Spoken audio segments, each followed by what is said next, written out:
En el baloncesto moderno no hay tiempo que perder y es que se ha demostrado en la estadística avanzada que aquellos ataques que se dan en los 8 primeros segundos de la posesión son más efectivos que los otros. Hoy nos acompaña un verdadero maestro de ese juego dinámico, de ese juego alegre, de ese juego rápido que ha marcado una de las diferencias en ACB esta temporada. Hoy nos acompaña Diego Campo, entrenador del Baxi Manresa. ¿Quieres conocer más? Pues cabecera y comenzamos. Escuchar una palabra que para mí y a partir de ahora para todos va a ser muy importante.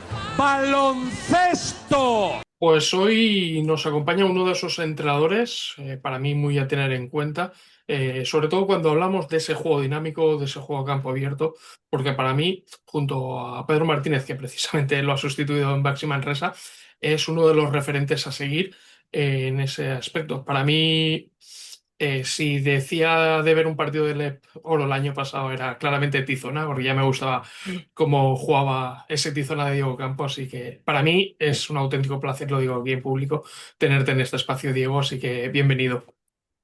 Nada, un placer estar aquí contigo, colaborando con vosotros.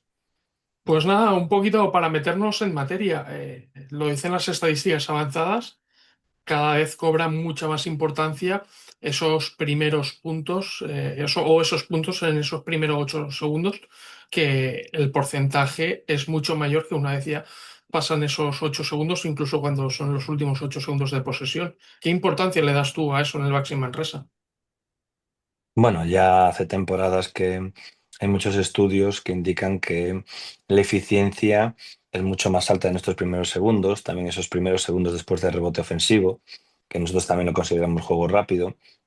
Y entonces, pues no es un antojo personal jugar así, sino que está basado en saber que hay una productividad mucho más alta, ¿no? Entonces, al hacer el equipo, al crear el modelo de juego, al crear la metodología, al hacer las tareas. Bueno, pues todo va relacionado a conseguir este tipo de objetivos.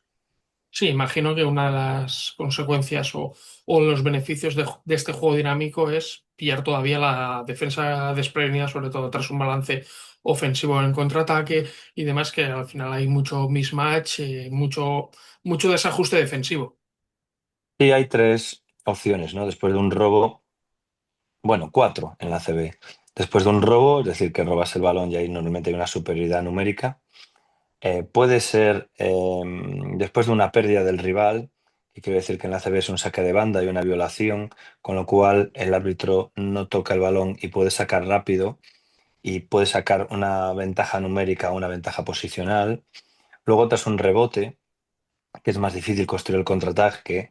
A veces, pues lo que tú dices, hay un mismatch, que es una ventaja, bueno, posicional, pero es difícil conseguir una ventaja numérica. Y luego tras canasta, que nosotros lo intentamos, que cada partido pues sacamos 2 puntos, pero que es difícil obtenerlo, pero que si no metes esa canasta directa podemos obtener una ventaja a la hora de seguir jugando. Sí, yo me acuerdo que el contacto contigo fue a través de ese pizarrismo que te saqué, de esa salida en contraataque tras rebote ofensivo, que utilizabas la técnica del palomero de que el jugador del jugador que tiraba, en este caso sí que salía corriendo para poder recibir y anotar corriendo. También es esos puntitos que son prácticamente puntos gratis. Sí, cuantos más podamos obtener, pues mejor. Es verdad que como tiene mucho ritmo, pues hay más riesgo de pérdida. Pero también estos 3 años entrenándolo te das cuenta que el equipo va mejorando a la hora de pasarse el balón y correr, reduciendo el número de pérdidas. Es decir, con un buen entrenamiento y unas buenas tareas se van reduciendo, pero tienes que tener en cuenta que tomas ese riesgo. Eh, Yendo un poco, digamos que esa primera fase de contraataque no se puede jugar. A mí personalmente, en función de cómo lleguen, si llega un interior, porque cuando yo llevo senior, sí que me gusta que el 5 intente llegar primero, e intentar meterle ese balón interior y si no, ya jugar a Argentina. Y si llegan los dos en paralelo, ya jugar al double drag. ¿Qué sistemas te gustan a ti? Yo, por ejemplo, soy muy fan de la transición argentina, pero frente a la lituana, ¿qué sopesas más a la hora de construir el juego? Bueno, aquí hay un debate eterno, porque yo se lo escuché hace muchísimos años a Lolo Sainz en una charla que hablaba de contraataque y transición, ¿no? Es muy difícil enlazar ambos, porque si hablas del juego en transición, ya corren a otra velocidad, y si hablas del juego llegando, aunque estaría ahí entre medias entre la transición y el contraataque, ya es otro tipo de velocidad. Entonces esto es difícil de conseguir, correr y después jugar este juego en ese segundo contraataque. Es muy difícil. Lo que sí es verdad es que es muy importante el base. Es decir, que el base que recibe el primer pase de contraataque en una posición ventajosa, pues corra para jugar contraataque y en esos primeros metros todo el mundo corra. Pero hay una fase que es cuando el base está cruzando medio campo que debe decidir si hay contraataque puro o ya no hay, y entonces pues vamos a jugar ese segundo contraataque. Esa fase que es donde el base, repito, está cerca o cruzando la línea de medio campo es muy importante. Entonces, eh, ayudar a los bases a tomar este tipo de decisiones, de hacer correr un poco menos, porque hay que bajar la velocidad un poco, ya no juegas al ritmo de contraataque, pues es importante primero darse cuenta, acertar, tomar una buena decisión y comunicarse. Hay que comunicarse para que los cuatro jugadores restantes ya jueguen a una velocidad más lenta. No andando ni trotando, es un poco una menor velocidad. Al reducir esa velocidad puede parecer a la defensa que ya no vas a atacar. Y entonces a veces está desorganizada, a veces cada uno no defiende al que le corresponde, a veces están descolocados y es cuando puedes sacar una pequeña ventaja. Esta fase intermedia que se comenta poco y que decide mucho desde mi punto de vista el base es determinante para cuando bajas la velocidad y jugar ese segundo contraataque, sea cual sea la organización, tenga eficacia. Sí, un poco es hablar de esa lectura de juego, de saber de no puedo obtener una ventaja primaria, vamos a buscar ese segundo contraataque que tú lo llamas así, para sacar esa ventaja secundaria. Y ahí imagino que entra mucho el juego de lecturas también y hacer pensar al base para que el resto ejecute. Sí, sobre todo la toma de decisiones sobre el ritmo de juego y jugar los primeros metros muy rápido y luego ser capaces de bajar la velocidad para, sin perder la ventaja, volver a incrementar ese ritmo. O sea que esa toma de decisiones es sobre los espacios, es sobre el timing, pero también sobre el ritmo general. De nuevo, insisto, es muy importante tener un base que sea capaz de, en muy pocos segundos, saber lo que necesita el equipo. Si hablas de base, para mí clave a la hora de confeccionar equipo, un base, sobre todo por tu estilo de juego, un base que sepa correr bien y además que sepa leer el juego. Imagino que la construcción del equipo debe ser Sí, hay, a partir de esa dinámica. hay diferentes tipos de bases hoy en día y no se puede decir que este base es el bueno, que este modelo de base es el bueno. Hay diferentes tipos de base, el baloncesto va evolucionando en una línea, ¿no?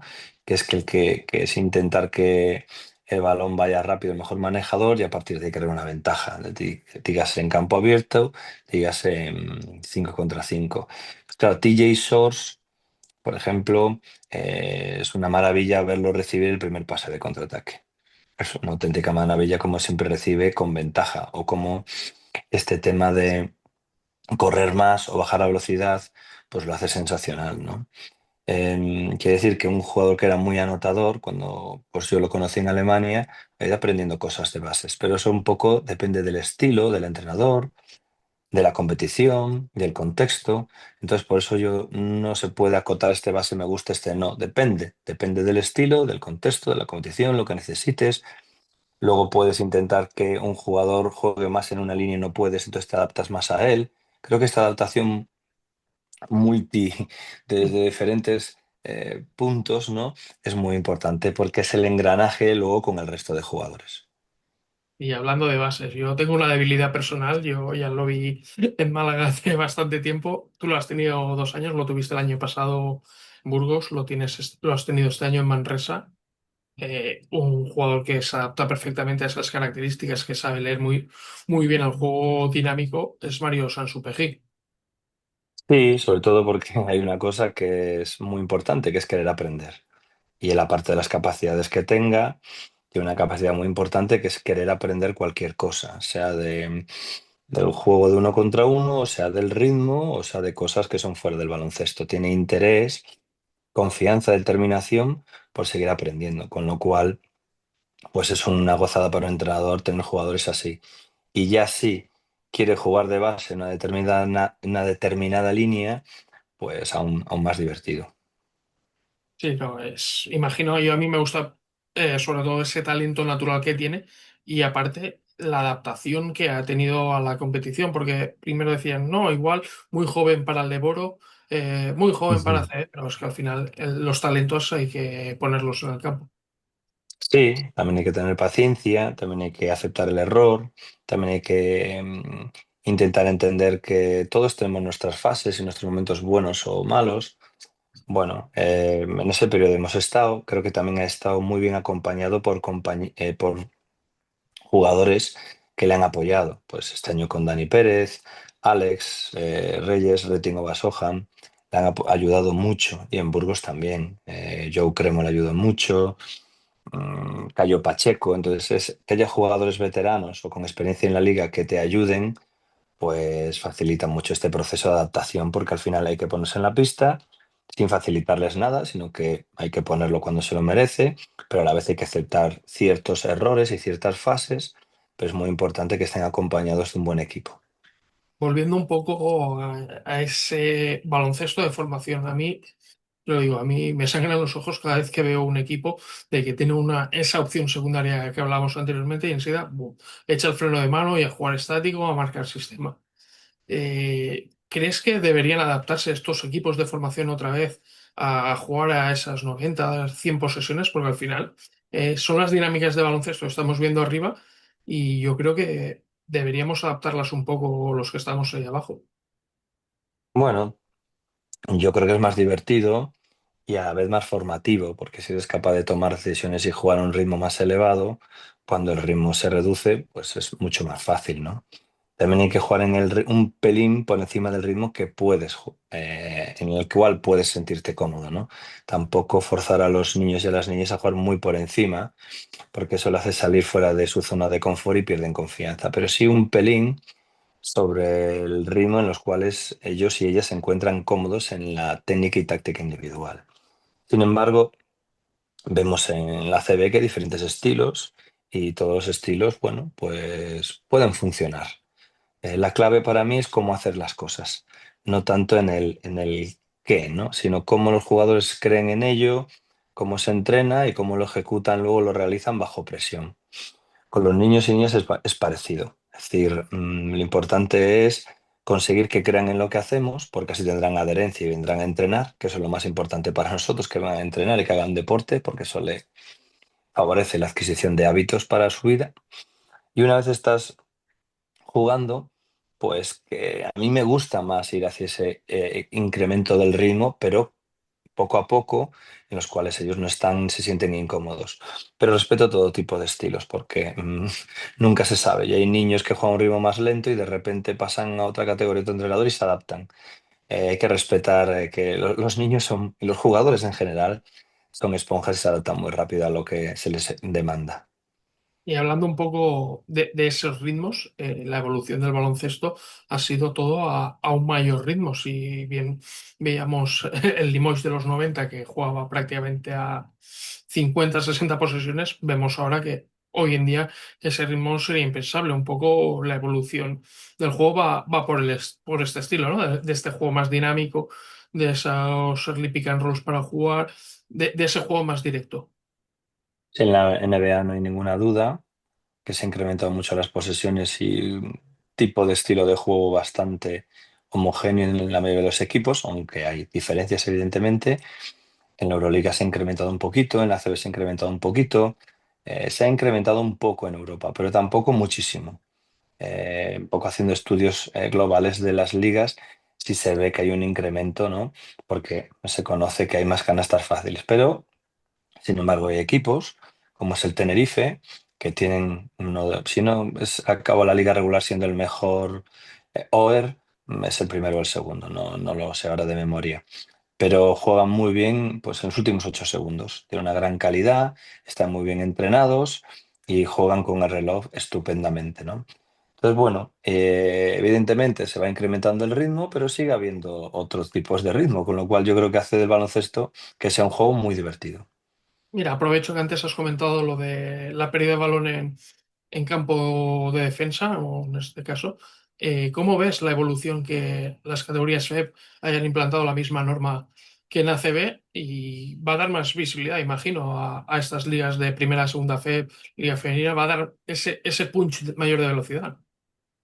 Sí, bueno, esta temporada no lo hemos estudiado, pero en las últimas temporadas que se implantó el saque rápido en ACB, un poco han aumentado el número de posesiones promedio de los equipos, un poco, tampoco muchísimo. Después hay un inconveniente, que es que no todas las pistas son iguales. Quiere decir esto, que claro, si alguien del público toca el balón, ya no hay saque rápido, el árbitro tiene que tocarlo. Entonces, lo que sucede en la ACB es que depende del campo y de cómo estén situados el público, pues hay más saques rápidos o no. Por ejemplo, en Girona o en el Palau Blaugrana, en una banda, pues hay una fila de público, ¿no? Con lo cual el balón si sale por ahí, lo tocan, no hay saque rápido. Entonces, no es homogéneo. Y es un poco el problema que veo y va a pasar también en la primera FEP y la segunda FEP, que como no todos los campos son iguales, pues la regla no se aplica homogéneamente. Y es un poco lo que veo. Y después, como entrenador, pues es difícil que en la BCL juegues una regla, en la CB otra, luego juegas con las selecciones otras reglas. Debemos, desde mi punto de vista, para que los juegos se encuentren cómodos y sobre todo el espectador entienda las reglas, porque hay un momento en que ya no sabe cuál es la regla, homogeneizarlo lo máximo posible por el bien del espectáculo. Teniendo en cuenta todo esto, que a mí me encanta la regla como sí, porque hace que el jugador de los equipos se espabilen. Pero, insisto, esto de que la situación de que no en todos los campos se pueda desarrollar igual, pues es un problema. Diego, para acabar, ya sabes que a mí me gusta que deis ese consejo, en este caso, a ese Diego que empezó a entrenar. ¿Qué consejo le darías o a esos entrenadores jóvenes o a ese Diego cuando empezó a entrenar con lo que sabes ahora? Bueno, yo siempre inconscientemente pensé lo mismo. Yo entrenaba sin querer ser entrenador profesional. No era mi objetivo, ni es mi objetivo ahora, tampoco entrenar a no sé quién o no sé cuán. Creo que el control de las expectativas es muy importante en cualquier profesión para poder vivir con naturalidad y normalidad el día a día. Entonces, claro, hay tantos entrenadores de todos los deportes que hay una gran competitividad. Y es lógico, hay que aceptarlo, porque hay pocos equipos y muchos entrenadores y entrenadoras. Entonces uno siempre tiene prisa. Mi consejo es no tener grandes expectativas más que ser el mejor entrenador posible para los chicos y chicas que tienes hoy en día y disfrutar de ese equipo lo mejor posible. Es decir, te formes para entrenar a esos chicos que al final pasan muchas horas contigo, 6, 8, 9 a la semana, al final del año son muchas, para darle un buen ejemplo personal y deportivo y una buena formación a nivel personal a través del deporte, primero personal y luego sobre el baloncesto. Pues con eso nos quedamos. Diego, millones de gracias. Ya te digo que para mí ha sido un placer tenerte porque eres uno de esos entrenadores que siempre me gusta estar pendiente de lo que haces porque siempre haces cosas novedosas y eso a mí personalmente me gusta. Así que agradecerte este tiempo que has tenido con nosotros y nada, cuando vengas a Valencia a ver si hay opción y tenemos un café pendiente. Muy bien, lo que necesites a tu disposición y muchas gracias por este espacio que ayuda mucho a los entrenadores.